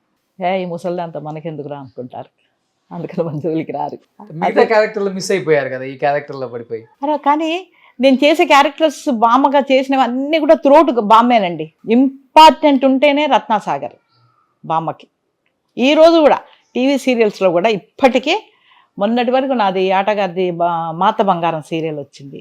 బామ్మనే, బామ్మ మెయిన్గా ఉంటేనే రత్నసాగర్. అలా బ్రాండ్ పడిపోయింది నాకు. ఓకే. అంతేగాని వచ్చిపోయే బామ్మ క్యారెక్టర్ కానీ కొన్ని రోజులు చేసిన తర్వాత దండ వేసేయడం కానీ ఫోటోకి నేను ముందే అడుగుతాను, ఏమంటే దండ వేస్తారా కొన్ని రోజుల తర్వాత అని. చీచి అలా అయితే మిమ్మల్ని ఎందుకు పెట్టుకుంటాం మేడం, మీరు చక్కగా డైలాగులు చెప్తారు, మంచి ఎక్స్ప్రెషన్ ఉంటుంది, డబ్బింగ్ మీరే చెప్పుకుంటారు, మాకు ఇంకా ఏం కావాలి, ఇది మాకు బెనిఫిటే కదా అంటారు. అందుకని నేను వేసేవన్నీ త్రూఅవుట్ బామ్మ క్యారెక్టర్సే. ఒక రెస్పెక్ట్ కూడా ఇస్తారండి నాకు. బామ్మ రత్నసాగర్ అనగానే అమ్మ అమ్మ అమ్మ అమ్మ అని తిరుగుతారు. ఓకే. సో ఇండస్ట్రీలో మిమ్మల్ని కాంపిటీషన్గా ఫీల్ అయిన వాళ్ళు ఎవరు అప్పుల్లో ఆర్టిస్టులు? అప్పుల్లో చాలా మంది ఉన్నారు కదా మీ టైంలో, బామ్మలు అమ్మలు. ఎక్కువగా మనకు రమాప్రభ గారు సినిమాకి అయితే రమాప్రభ గారు వాళ్లే కదండి. కానీ ఆవిడ తర్వాతనే నేను నిర్మలమ్మ గారు, ఆవిడ ఇంకా పాపం చాలా కుంగిపోయిన స్టేజ్లో ఆమెను వెళ్ళి ఎవరన్నా అడిగితే ఇంకా నన్ను ఎందుకయ్యా చంపుతారు, అక్కడ గుంటదున్నది రత్నసాగర్, పోయి దాన్ని పెట్టుకోండి అనేవారు. ఆవిడ బాగా ఎంకరేజ్ చేసేవారు. ఆవిడ ఎక్కడ ఉన్నారమ్మా ఇప్పుడు ఆమె పిల్లలు? అసలు ఏంటి అదే 45 కదా, రోడ్ నెంబర్ 45 కదా ఆవిడ సొంత ఇల్లు. ఉన్నారు ఇప్పుడు కూడా? తెలీదు మరి, ఏమో అల్లుడు ఇల్లు అమ్మేశారు అది ఇదని అన్నారు అప్పట్లో, మనకు ఆ విషయాలు తెలియదు. ఆవిడ బతికున్నప్పుడు మాత్రం నేను వెళ్ళేదాన్ని. లాస్ట్ రోజులంతా బాగానే జరిగిందా? బాగా సంపాదించారు కదండి ఆవిడ, కాకపోతే అల్లుడు పాడు చేసేసాడు. ఓకే. అల్లుడు అంటారు, మనకు తెలియదు అది. మరి ఆ ఇల్లు కూడా ఉందో లేదో కూడా నాకు తెలియదు. Jubilee hills road number 45. Okay. So చనిపోయినప్పుడు వెళ్ళారు మీరు? వెళ్ళాం అందరం, బతికున్నప్పుడు చాలాసార్లు వెళ్ళా. ఓకే. ఆవిడ దగ్గరికి పాపం సినిమాలు వస్తే నన్ను రికమెండ్ చేసేవారు ఆవిడ. సో ఏ హీరోతో బాగుంటుంది మీకు యాక్ట్ చేసేటప్పుడు? అసలుకి చాలా ఫ్లెక్సిబుల్ ఈ హీరో అయితే. అందరూ బాగుంటారు నాతో, ఈవెన్ బాలకృష్ణ గారు కూడా. అందరు అంటారు కదా ఆయన కోపం ఎక్కువ అది ఇదని, ఏమీ లేదండి. చక్కగా పక్కన కూర్చోబెట్టుకొని చక్కగా మాట్లాడతారు ఆయన. చిరంజీవి గారు కూడా ముగ్గురు మనగాళ్ళు చేసేటప్పుడు కూడా ఒక కర్ర రింగ్ వేశారు, కర్రకి వేసి దాన్ని ఇలా తగిలించుకొని దాన్ని తిప్పాలి ఇలా గిర్ర గిర్ర గిర్ర. రాఘవేంద్రరావు గారు అక్కడ కూర్చున్నారు, రత్న తిప్పు తిప్పు అంటున్నారు, అదేమో తగులుతోంది నాకు. అది ఉక్న వెనక నుంచి నాకు 2 చేతులు వచ్చాయి, నన్ను ఇట్లా పట్టుకున్నాయి. ఏంటని చూసా, చిరంజీవి గారు వచ్చి ఇలా పట్టుకొని, ఇలా కాదు ఇలా పట్టుకొని తిప్పు తిప్పు అని అంటున్నారు నన్ను. సార్ నేను తిప్పుతాను మీరు పక్కకి పోండి అన్నా. కాదమ్మా నేను చూపిస్తానమ్మా మీరు తిప్పండి అని చెప్పి ఇలా పట్టుకొని ఇలా గిర్ర తిప్పించారు అనమాట. అంత సరదాగా ఉంటాడు ఆయన. ఓకే. అలాగే ఆ సినిమా చేసేటప్పుడు లాస్ట్లో మీరు సినిమా చూసుంటారు కదా, చిరంజీవి గారి మీద పాము కూర్చుంటుంది. అవునవును. అప్పుడు రమ్యకృష్ణ ఏం చేస్తుంది, బామ్మ బామ్మ నాగబాము వచ్చింది, నాగయ్య వచ్చాడు రా అని అట్లాగా ఉండమను నేను హారతి తీసుకొని వస్తున్నానని అంటాను. హారతి తీసుకొని వస్తాను, వచ్చి ఇది ఆ పాముకి హారతి ఓం నమ శివాయ అనుకుంటూ రౌండ్ తిరుగుతాను మంచం చుట్టూ, గుర్తుందా? అది నిజమైన పాము. నేను ఎప్పుడైతే మంట హారతి ఇలా తిప్పుతూ ఉంటే అది ఇలా చూస్తుందండి, నేను ఎలా తిరిగితే అలా తిప్పుతుంది తలను. ఇంకా భయం పుట్టేసింది. ఓం నమ శివాయ ఓం నమ శివాయ అంటే అదేమనుకుందంటే మంట అంటే భయం కదా పాముకి, ఒక్క దెబ్బ కొట్టిందండి, బడేమని పడేసా. నేను ఆ ప్లేట్ అలా పడేసి పరుగు అక్కడి నుంచి నేను పైన అంటే కింద మెట్ల మీద పరుగు. చిరంజీవి గారు ఒక ఒక్కలే అయ్యయ్యో ఆవిడ పారిపోతున్నారు, పట్టుకోండి పట్టుకోండి అంటున్నారు. ఏమిటి పట్టుకునేది, నేను ఉండను నేను పోతా వెళ్ళిపోయా. రాజేంద్ర గారు అందరూ అక్కడ కూర్చొని సేమ్ మీరు ఎలా నవ్వుతున్నారు అలాగే నవ్వారు వాళ్ళు. అయ్యో ఏం కాదు రత్న పైకి రా పైకి, నేను రాను సార్ రాను, కాటేస్తుంది అది అంటే ఆ మీ మీద పగబట్టిందేమో. పాములోడు వచ్చి నయమ్మా కూర్చునే కర్తా ఉసుకో టాకా డాల్ దియే హమ్ అని చూపిస్తున్నాడు నాకు. ఓకే. కుట్లేసాం మేము, ఏం చెయ్యదు మిమ్మల్ని అని అంటే, కాదు కాదు అది చూడ ఎలా చూస్తుందో అని నేను. ఇంకా మొత్తానికి అదని మళ్ళీ పట్టుకొచ్చి కూర్చోబెట్టి నీళ్ళు తాగించి కూర్చోబెట్టారు. ఓకే. అదొక ఇన్సిడెంట్ అసలు మర్చిపోలేము. బాలకృష్ణ గారితో ఏదైనా మంచి మెమరబుల్ మూమెంట్ ఉందా? బాలకృష్ణ గారు నేను అది లక్ష్మీ నరసింహ సినిమా చేస్తున్నా. అక్కడెక్కడ గచ్చిపోలి దగ్గర మాడవయ్య వాళ్ళ ఇల్లు, అది చాలా పెద్ద హవేలీ. అక్కడే మా షూటింగ్ మొత్తం అక్కడే జరిగేది. ఆ ఇంటి ఓనరు అది పాత బిల్డింగ్ అండి. వర్షం వచ్చింది, బాగా వర్షం వస్తే పెచ్చులు ఊడిపోతుంటే బాలకృష్ణ గారు అన్నారు, ఏంట్రా బాబు ఈ ఇల్లు బుక్ చేశారు మీరు, మొత్తం ఊడిపోయి పడుతున్నాయి అని అంటుంటే ఆవిడ అంటుంది, ఓనరు మీరు సముద్రంలో ఉన్నారు, ఉండి ముసలిని చూసి భయపడితే ఎలాగా అన్నాడు. ఈయనకు అర్థం కాలేదు బాలకృష్ణ గారి. అదే ఏమంటుంది అన్నాడు. నేను చెప్పా, సముద్రం వెళ్ళి మీరు ముసలిని చూసి భయపడుతున్నారు ఏంటి అని అంటున్నారు. ఓసి దీని అమ్మ, ఆ ఇంటి ఓనరా ముసలావిడ ఎందుకు అంత డైలాగ్ కొట్టింది అంటే అవన్నీ ఊడి పడిపోతున్నాయి కదా, ఈయన భయపడుతున్నారు. భయపడుతుంటే ఏంటి ఇవన్నీ పడిపోతున్నాయి మా మీద, మేము చచ్చిపోతామేమో అని చెప్పారు కూడా. వెళ్ళి చెప్తే అప్పుడు అంటుంది ఆ ముసలావిడ ఈ మాట అనగానే, ఏమంటుంది అంటే అప్పుడు నేను తెలుగులో చెప్పా. ఓకే. దీని అమ్మ అంటే ఇగో నా మీద పడి చచ్చిపోవాలి మనం, దీని ఇంట్లో షూటింగ్ చేసి దీనికి డబ్బులు ఇచ్చి. ఆసిన్ బామ కదా దాంట్లో, ఆసిన్ బామ. అవును, గుర్తుంది నాకు. అదే కారపొడి చల్లుతాం. అవును, బాలకృష్ణ. అవును అవును. అలాగా గౌతమ్ ఎస్ఎస్సిలో కూడా అది హీరోయిన్కి బామ్మ. నేను నవదీప్ కాదు, హీరోయిన్ అమ్మాయి పేరు ఏదో ఉంది. ఆ అమ్మాయికి అందులో పచ్చళ్ళు పెడుతూ ఉంటాను. అవును. అక్కడ డైలాగ్ ఉంది, నేను ఎప్పటికైనా సరే రామోజీరావు గారిని మించిపోవాలి పచ్చళ్ళు పెట్టి. అవును. క్రియా పచ్చళ్ళు కాదు, ఈ మిమ్మల్ని ఈ గెటప్ లో ఉంటే తొందరగా గుర్తుపట్టరు, కానీ ఆ గెటప్ అయితే తొందరగా గుర్తుపట్టేస్తారు. అంటే విగ్గులు పెడతాగా. ఇంట్లో ఉన్నాయా విగ్గులు కూడా రెడీ? నేను చేయించి పెట్టుకున్నాను.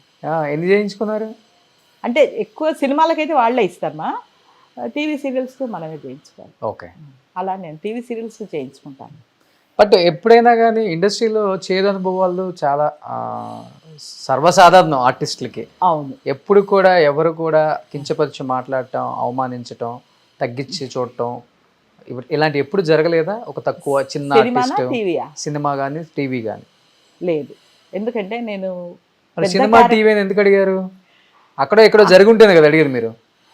లేదు, అంటే ఏదైనా కానీ నేను పెద్ద క్యారెక్టర్లు చేస్తూ ఉంటాను కాబట్టి నన్ను ఎవరు కించపరిచి మాట్లాడరు. అదే చిన్న క్యారెక్టరు, ఏ జూనియర్ ఆర్టిస్ట్ క్యారెక్టర్ చేస్తే ఏదో ఒకటి అంటారు.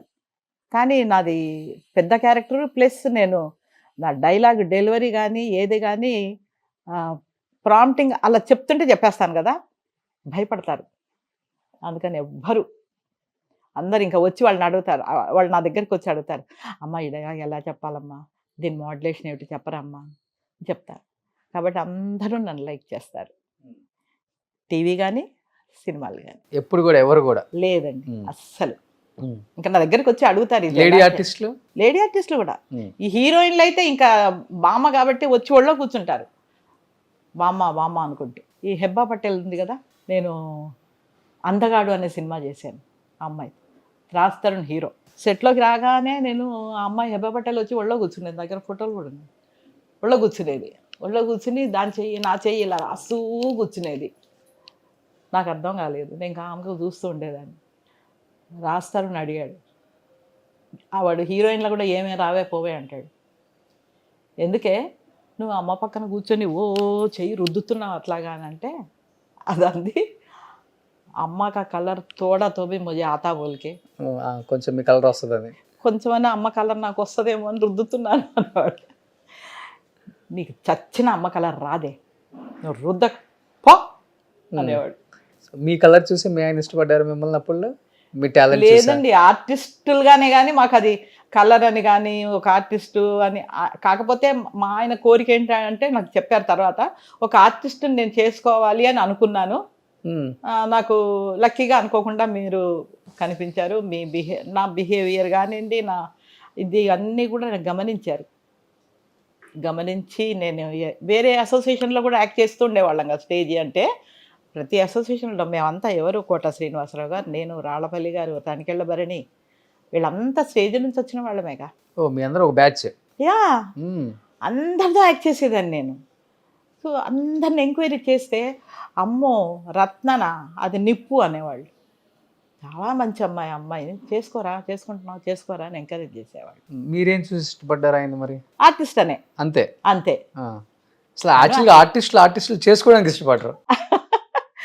కానీ మేమేంటంటే మాకు మెంటాలిటీస్ కలిసాయి. ఫస్ట్ ఆయనది ముభావమే. నేను అంత నువ్వు వాళ్ళతో ఎందుకు మాట్లాడుతున్నావు, వీళ్ళతో ఎందుకు అనే మనిషిని కూడా నేను కాదు, తను కాదు. అందుకని అనుకున్న తర్వాత ఫస్ట్ నన్ను అడిగారు, నేను పెళ్లి చేసుకోవాలి అనుకుంటున్నాను అని. వచ్చి మా అమ్మ నాన్నతో మాట్లాడండి అన్నా. అంటే సరే అన్నారు. వచ్చారు, మా అమ్మ నాన్నతో మాట్లాడారు.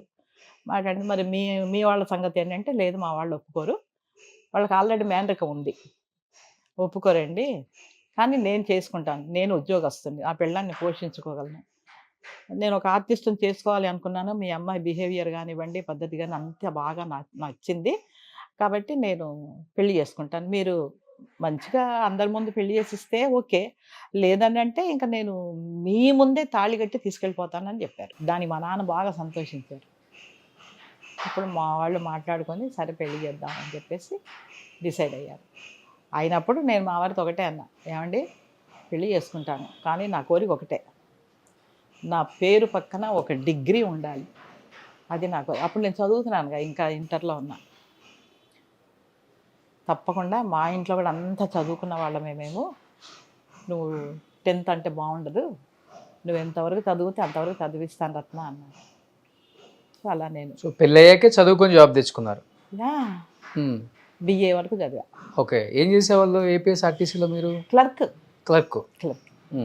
అలా చేసుకుంటూనే నేను మ్యారేజ్ అయిన తర్వాత కూడా మా ఆయన దగ్గర నుండి చదివిస్తే బిఏ పాస్ అయ్యా. సినిమాలు చేస్తూ కూడా జాబ్ కంటిన్యూ చేశారు. ఆర్టిస్ట్గా అందరికి తెలుసు కాబట్టి మేనేజ్మెంట్కి అంతా కూడా, అరే మన ఒక డిపార్ట్మెంట్లో ఒక లేడీ ఆర్టిస్ట్ ఉందంటే గ్రేట్ అని చెప్పేసి ఎప్పుడు లీవ్ అడిగినా ఇచ్చేసేవాళ్ళు, ఎంకరేజ్ చేశారు నన్ను మా ఆఫీస్లో, మా ఆయన్ని బ్యాంక్లో. చూసాను ఇది నంది తీసుకునేటప్పుడు అమితాబ్ బచ్చన్ గారు, కిరణ్ కుమార్ రెడ్డి గారు. నేను అది లండన్లోకి వెళ్ళి సినిమా చేసి వచ్చా. లండన్లో నీకు అది కారాలు మిరియాలు అనే సినిమా. ఓకే, మొత్తం లండన్లోనే చేశారు వాళ్ళు. చేసినప్పుడు ఆ ప్రొడ్యూసరు, డైరెక్టర్ వచ్చి అడిగారు, కొత్త వాళ్ళంతా వచ్చి నన్ను అడిగారు, ఏమండి మరి లండన్లో ఉండాలి 30 days, మరి ఏమంటారంటే, అమ్మా నేను రానన్నాను. మా వారేమో అట్లా ఉన్నారు. సెకండ్ అమ్మాయి డెలివరీ అయ్యి ఉంది, నేను రానండి నాకు కుదరదు అన్నా. అని అంటే అప్పుడు పిల్లలు అల్లుళ్ళు అందరు కూర్చోబెట్టి, మమ్మీ నీకు అబ్బాయిలు లేరు, అబ్బాయిలు ఉంటే కనుక ఏ అమెరికాలో ఉంటారు, నువ్వు వెళుతావు, అమెరికా చూసి వస్తావు, లండన్ చూసి వస్తావు, నీకు అవకాశం లేదు కదా మమ్మీ, ఇది మంచి ఆపర్చునిటీ వచ్చింది నీకు, నువ్వు డాడీ గురించి ఏం ఆలోచించకు, డాడీని మేము చూసుకుంటాం, నువ్వు వెళ్ళిరా అని చెప్పి నన్ను ఎంకరేజ్ చేసి లండన్కి పంపించారు. 30 days ఉన్నా అక్కడ. సినిమా మొత్తం అక్కడే జరిగింది. అది త్రోడ్ బాంబే మొత్తం సినిమా అంతా. ఇంత పెద్దగా ఆడలేదు, కానీ నా క్యారెక్టర్ బాగా పండింది. దానికే నంది అవార్డు వచ్చింది. ఓకే, ఉత్తమ హాస్య నటి. అవును. ఇది అమృతంలో కూడా నాకు ఆ బామ్మ క్యారెక్టర్ బాగా నచ్చుతుంది. అదే, అది కూడా నేనే. బామ్మ అంటే రత్నాసాగర్, ఇంకెవరు లేరు. కానీ ఇప్పుడు మొదలయ్యారు అందరూ డబ్బింగ్ గారికి. ఎలా అనిపిస్తుంది ఇప్పుడు బామ్మలను చూస్తుంటే? అదే అప్పట్లోనేమో వాళ్ళు హీరోయిన్లుగాను మదర్ క్యారెక్టర్స్లో మంచిగా సెటిల్ అయిపోయి ఉన్న వాళ్ళు, ఇప్పుడు మళ్ళీ వాళ్ళు కూడా బామ్మలోకి దిగిపోయారు. మీకు కాంపిటీషన్ అయిపోయింది ఇప్పుడు. అంతే కదా, నేను అనుకోను. చేస్తున్నారు ఇప్పుడు సినిమాలు ఏమున్నాయండి అసలు ఈ మధ్యకాలంలో? సినిమాలే లేవు అసలు. అంత పెద్ద పెద్ద సినిమాలు, అందులో కూడా ఇప్పుడంతా ఏంటి, అక్కడ నుంచి కెనడా నుంచి, కేరళ నుంచి, బెంగళూరు నుంచే కదా పిలిపించుకుంటున్నారు. మొన్న దిల్ రాజు గారి సినిమాకి ఎవరు రోహిణి అటంగడి గారిని పిలిపించారు. ఆవిడకి డబ్బింగ్ చెప్పమని పిలిచారు. నేను చెప్పనండి అన్న. అదేదో క్యారెక్టర్ నేనే చేస్తే నేనే డబ్బింగ్ కదా? చెప్తాను కదా. మరి ఆ, ఇలా ఉంటుంది. ఇప్పుడు తమిళావిడ అంటే ఆవిడ ఇప్పుడు అదుర్స్లో ఆవిడకి చెప్పడంలో న్యాయం ఉంది. ఆవిడని పెట్టుకొని చేసుకున్నారు. కానీ ఈ రోహిణి అటంగడిని అక్కడి నుంచి ఎందుకండి పిలిపించుకోవాలి? అలా ఉన్నారు మన ప్రొడ్యూసర్. బట్ అదర్స్ డబ్బింగ్ చెప్పేటప్పుడు అనిపించుంటుందా ఈ బామ్మ క్యారెక్టర్ నన్ను కూడా పెట్టుకుంటా? ఈ వివిబి సత్యనారాయణతో కొట్లాడా, ఆయనేగా డైరెక్టర్ వినాయక్ వినాయక్. ఆ, అతనితో నేను అమ్మనా కోడలా సినిమా చేశాను. అప్పుడు కో డైరెక్టర్ సాగర్ గారి దగ్గర. ఓకే. సాగర్ అని డైరెక్టర్ గారు ఉన్నారు అవును కదా. అవును, చనిపోయారు ఈ మధ్య. ఆ, ఆ, ఆయన కో డైరెక్టర్ అప్పుడు. ఈ అబ్బాయి చిన్న కుర్రాడు వినాయక్. ఈ సినిమాకి డబ్బింగ్ కోసం అని పిలిస్తే చెప్పిన తర్వాత నంబర్ ఇవ్వండి అన్న. పుల్లారావు అని కో డైరెక్టర్ ఇచ్చారు. ఫోన్ చేశా, ఏనాయనా వేషానికి పనికి రాలేదు కానీ డబ్బింగ్ పనికి వచ్చానా, ఆ. ఎందుకు పిలిచావంటే అబ్బా నన్ను ఇప్పుడు దుబ్బకే నువ్వు అంటున్నాడు.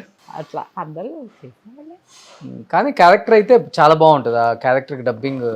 అవునండి, అది అందరికీ గుర్తు బాగా.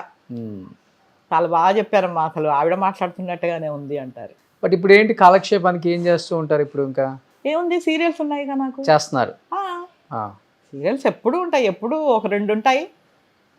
ఒకదానికి గుమ్మడికాయ కొడుతున్నానంటే నెక్స్ట్ సీరియల్ కొబ్బరికాయ రెడీగా ఉంటుంది. కాబట్టి ఇంకా ఇప్పుడు అయిపోయింది, బాధ్యతలు కూడా అయిపోయాయి. ఆయన 30 years చూసుకున్నాను మా ఆయన్ని. అనుకోకుండా జరిగిపోయింది, వెళ్ళిపోయారు. ఇంకేంటి, పిల్లలు పెళ్ళిళ్ళు అయిపోయి వాళ్ళు సెటిల్ అయిపోయారు. వాళ్ళది అసలు గొడవే లేదు నాకు. ఒక్కదాన్ని ఇంట్లో కూర్చొని ఏం చేస్తాను? ఒక్కదారు పెద్ద కోటలోనే ఉంటున్నారుగా. ఏం లాభం కదా, ఊరికి కూర్చోలేము మనం. 24 గంటలు వర్క్ చేసే మనుషులు ఖాళీగా ఇంట్లో కూర్చోాలంటే పిచ్చెక్కిపోద్ది.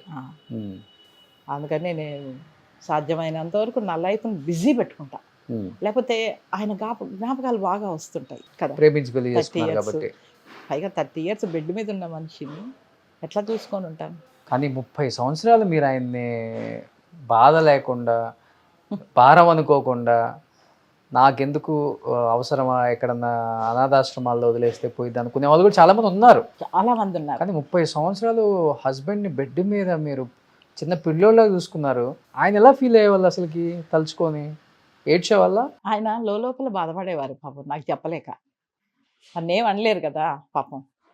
ఆయన అలా పెట్టి ఇంట్లో మనుషుల్ని పెట్టి షూటింగ్లోకి వెళ్ళిపోయేదాన్ని నేను. షూటింగ్ వెళ్ళినా కూడా వాళ్ళకి ఒకటే కండిషన్ ఏంటంటే, నాకు సాయంత్రం అయితే 7 గంటలకు వదిలేయాలి, నేను వెళ్ళి మా ఆయనకు భోజనం పెట్టాలి, మందులు వేయాలి, కాబట్టి మీరు అలా అయితేనే సీరియల్ ఒప్పుకుంటా, లేకపోతే ఒప్పుకోనండి అని చెప్పేసేదాన్ని. కానీ ప్రేమించి పెళ్లి చేసుకున్నారు, అందరిని ఒప్పించారు, వాళ్ళ ఇంట్లో వాళ్ళు ఒప్పుకోకపోయినా కానీ పెళ్లి చేసుకున్నారు, ఇంత దూరం వచ్చారు, మంచి లైఫ్ లీడ్ చేద్దాం అనుకున్నారు. కానీ 30 సంవత్సరాల జీవితం, సొగ జీవితం మొత్తం ఆయన జీవితం మంచానికి పరిమితం అయిపోయింది. ఆయన చనిపోయిన రోజు మీ ఫీలింగ్ ఏంటి రత్న గారు? చనిపోయిన రోజు నా చేతుల్లోనే పోయారు ఆయన. నా చేతుల్లోనే అదే రూమ్లో ఉన్నారు. అంతకుముందు 4 రోజులు నేను షూటింగ్లోనే ఉన్నాను, బిజీగా ఉన్నాను. పొద్దున్న సాయంత్రం వరకు, రాత్రి రావడం, ఆయనకు అన్నీ చూసుకోవడం, మళ్ళీ అన్నీ రేపు పొద్దున్నకి ఏమేం కావాలి, వంట అన్నీ నేనే చేస్తాను. వంట వేరే వాళ్ళు చేస్తే తినేవారు కాదు ఆయన. పొద్దున్న టిఫిన్లు, మధ్యాహ్నం భోజనం, సాయంత్రం బ్రేక్ ఏదన్నా టిఫిను, మళ్ళీ నైట్కి మాత్రము నేను వచ్చే సమయానికి చపాతీలు ఏదో ఒకటి తీసుకొచ్చేదాన్ని, తినేసేవారు. అలా 3-4 days నుంచి బిజీగా ఉన్నా. సుందరి అనే సీరియల్ ఒకటి వస్తుంది ఇప్పుడు కూడా. అందులో 4 రోజులు అయిపోయింది, షూటింగ్ అయిపోయింది. నెక్స్ట్ పొద్దున్నే నేను డబ్బింగ్ చెప్పాలి వాళ్ళకే వెళ్ళి మణికొండకి. కిరణ్ గారు ప్రొడ్యూసర్. రెడీ అవుతుంటే పనివాడిని పెట్టాను. పనివాడు ఏం చేశాడు, అమ్మ వాడు నేపాలి వాడు, సాబ్ కుచ్నే పీరే అమ్మ, కుచ్నే కర్రే అమ్మ అన్నాడు. ఏమైందండి అని అంటే, నాకేమొద్దు అంటున్నారు. అదేంటి తినకపోతే ఎట్లాగా, నేను డబ్బింగ్ చెప్పేసి రావాలి, మీరు ఏమన్నా తినండి అని అంటే వద్దు అంటున్నారు. అంటుంటే కూడా నేను బలవంతంగా జ్యూస్ అది తాగిస్తుంటే తాగలేకపోతున్నారు, వద్దు అంటున్నారు నాకు. అంతకుముందు రోజే పిల్లలందరూ వచ్చి డైలీ వాళ్ళ నాన్నను డాడీని పలకరించి వెళ్తున్నారు వాళ్ళు. ఏంటి ఇలా చేస్తున్నారేనా అని చెప్పేసి, ఏం తాకపోతే ఎలా కానీ పైకి ఇలా ఎత్తి నోట్లో పోస్తూనే ఉన్నా నేను. వద్దంటారు, ఉమ్మేస్తున్నారు.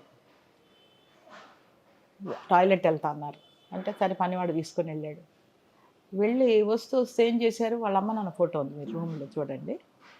వాళ్ళ అమ్మ నాన్న ఫోటోను అలాగే స్టిక్ పట్టుకొని నడుస్తారు కదా, ఇలాగే చూస్తూ వస్తున్నారు.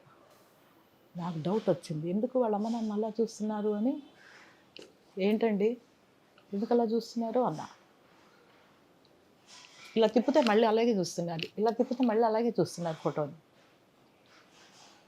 ఏమైందబ్బా ఎందుకు ఎప్పుడు చూడరులాగా ఇలా చూస్తున్నారేంటి అని ఒక భయం వచ్చేసింది నాకు. భయం వచ్చి అలాగే తీసుకొచ్చి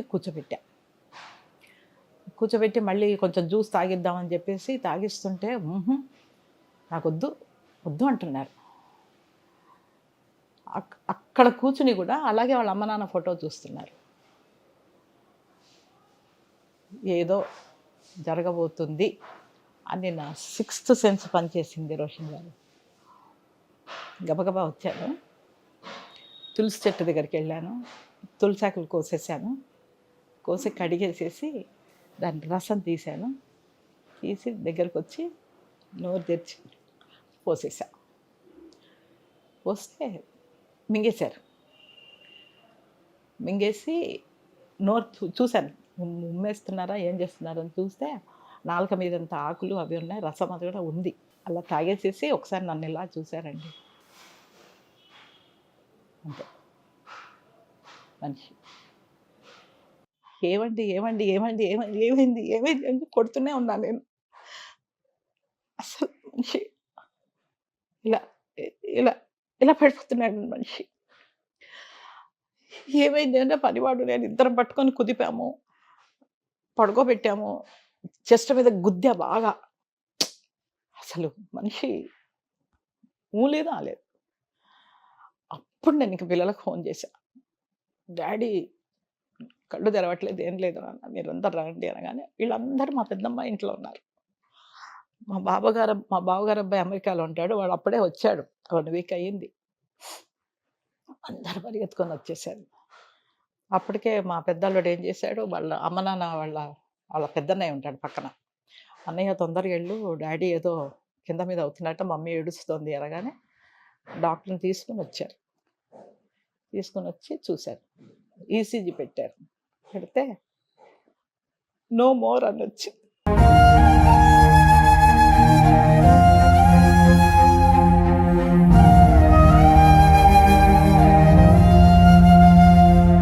ఏం చేయాలో తోచలేదు నాకు. ఇంకా అందరికీ ఫోన్లు చేసేసాను. ఒక 1/2 అవర్ తర్వాత పిల్లలందరూ వచ్చారు. డాడీ డాడీ డాడీ అంటే ఎక్కడ ఉన్నారు డాడీ? కిరణ్ ప్రొడ్యూసర్కి ఫోన్ చేసి చెప్పారు, సార్ మా వారు అయిపోయారు. లేదు సార్. అలా అందరికీ దగ్గర వాళ్ళందరికీ నేను ఫోన్ చేసి చెప్పేశాను. అప్పుడు అందరూ వచ్చారు. ఇమ్మీడియట్గా టీవీల్లో, పేపర్లో అన్నిట్లో వేసేసారు. ఆ టీవీ న్యూస్లో అవి చూసుకొని మురళీమోహన్ గారు, ఎల్బి శ్రీరామ్ గారు అందరూ వచ్చారు. ఇంకా సాయంత్రం అయిపోయింది, బాడీని తీయకూడదు అని అట్లాగే నైట్ అంతా పెట్టాము. నెక్స్ట్ డే మార్నింగ్కి అందరూ మా రిలేటివ్స్, మీడియా వాళ్ళు, ఈయన చాలామందికి లిఫ్ట్ ఇచ్చారండి. ఆర్టిస్ట్గా, డైరెక్టర్. ఎల్బి శ్రీరామ్కి లిఫ్ట్ ఇచ్చింది మా ఆయనే రైటర్గా. తను అందరూ వచ్చి ఒకటే ఏడుపు, మాకు లిఫ్ట్ ఇచ్చారు, మా గురువు గారు ఈయన, మా గురువు గారు అని అందరూ చాలా బాధపడ్డారు. పల్లెమల్ల శ్రీకాంత్ ప్రొడక్షన్స్ సుధాకర్ గారు, ఆయన సీరియల్ కూడా మొన్న ఆయన అట్లా ఉండి కూడా సీరియల్ చేశారు, అగ్నిపూజ.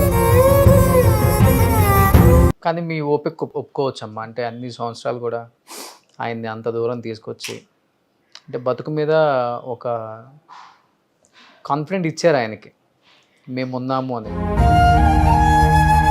ఇట్లా ఎంత తొందరగా ఇది అయిపోతుంది అనుకోలేదు రోషన్ గారు. అట్లీస్ట్ ఒక్కొక్క 10 years ఉంటారులే అనుకున్నాను నేను. కాలు చెయ్యి ఏమి లేకపోయినా మొగుడే కదా, ఉంటే చాలు మనిషి అనుకునేదాన్ని. కానీ ఇంత తొందరగా ఆల్ ఆఫ్ సడన్గా ఇట్లా అవుతుందని అనుకోలే నేను అస్సలు. పిల్లలు రెగ్యులర్గా వస్తున్నారు, వెళ్తున్నారు, పోతున్నారు. వాళ్ళల్లో ఏ ఫంక్షన్ అయినా కూడా తనను వెళ్ళిగా తీసుకెళ్ళి కూర్చోబెట్టి, కారులో కూర్చోబెట్టుకొని ఫంక్షన్లకు వెళ్ళేవాళ్ళం. ఇట్లా సడన్గా అవుతుందని అనుకోలే నేను. మనిషి ఇప్పుడు ఎలా ఒక్కళ్ళే ఉంటున్నారా మీరు? ఒక్కదాన్నే ఉంటాను. ఒక్కళ్ళే ఉంటున్నారు ఇప్పుడు మీరు? మరి ఇంకెవరు లేరు కదా. పైనేమో మా పెద్దల్లుడికి ఆఫీస్కి ఇది సేమ్ పోర్షన్ ఉంటుంది. తను ఆఫీస్ పెట్టేసుకోమని చెప్పాను. తను ఆఫీస్కి వస్తాడు, రోజు పొద్దున వస్తాడు, నన్ను పలకరిస్తాడు. కిందేమో చిన్నల్లుడి వాళ్ళ నాన్న మేనత్త ఉంటారు. ఆ అబ్బాయికి కూడా తల్లి లేదు. సో వాళ్ళ కింద పోర్షన్ అంతా వాళ్ళకి ఇచ్చేసా. అద్దె ఇస్తారు నాకు. మరి నాకు గడవాలి కదా. నేను యాక్ట్ చేసిన డబ్బులు వస్తాయి, అద్దెలు వస్తాయి, చాలు.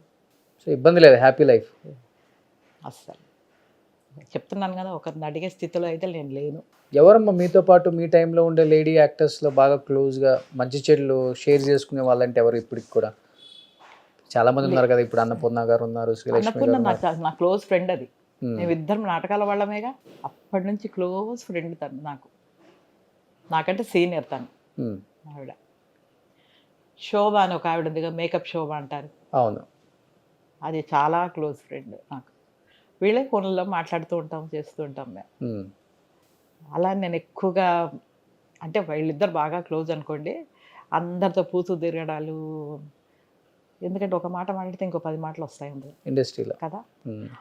మనం ఏం అనకపోయినా మన గురించి ఇంకో రకంగా మాట్లాడతారు కలిసారంటేనే కదా. అవును, వాళ్ళు ఎన్నన్నా మళ్ళీ ఇదంతా రత్న అన్నది అంటారు. అందుకని ఎందుకు వచ్చింది గొడవ? జరిగిందా ఏదన్నా ఒక చేదు అనుభవం జరిగిందా ఎప్పుడన్నా? చేదు అనుభవం అంటే అట్లా ఎవరు అయితే అట్లా చెప్పలేదు. మామూలుగా జనరల్గా మాట్లాడుకుంటుంటారు కదా, ఇది అలాగా, ఇది ఇలాగా, ఇది అలాగా. నాకు వచ్చి చెప్తారు, వింటాను. వాళ్ళు వెళ్ళిపోయిన తర్వాత ఇక్కడ వదిలేస్తాను అంతే. మళ్ళీ వాళ్ళని వెళ్ళి ఇండస్ట్రీలో భలే ఉంటాయి కదా చెప్పుడు మాటలు, చాలా మామూలుగా కాదు.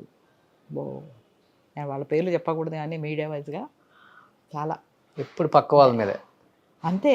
వద్దంటాను నేను. ఎందుకు వచ్చింది చెప్పావు, ఏమన్నా వచ్చిందా నీకు? ఏం రాదు కదా, ఎందుకు?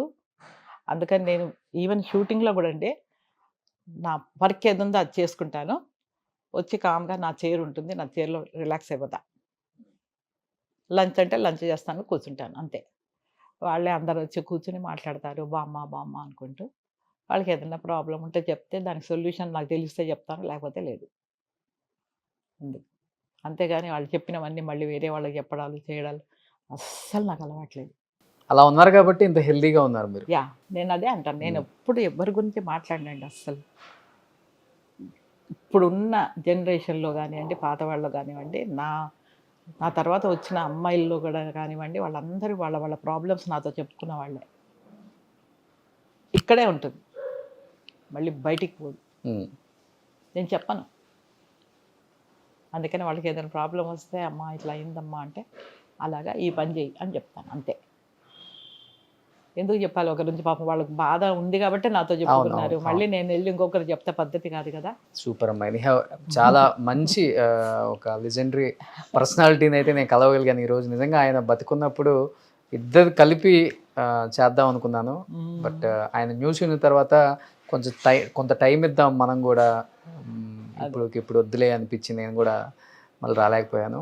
కరెక్ట్. సో చాలా హ్యాపీగా ఉంది. ఏం చెప్పాలనుకుంటున్నారు? అంటే ఇండస్ట్రీ మీకు ఇన్ని ఆపర్చునిటీస్ ఇచ్చింది, ప్రజలు మిమ్మల్ని ఎంతగా ఇష్టపడుతున్నారు.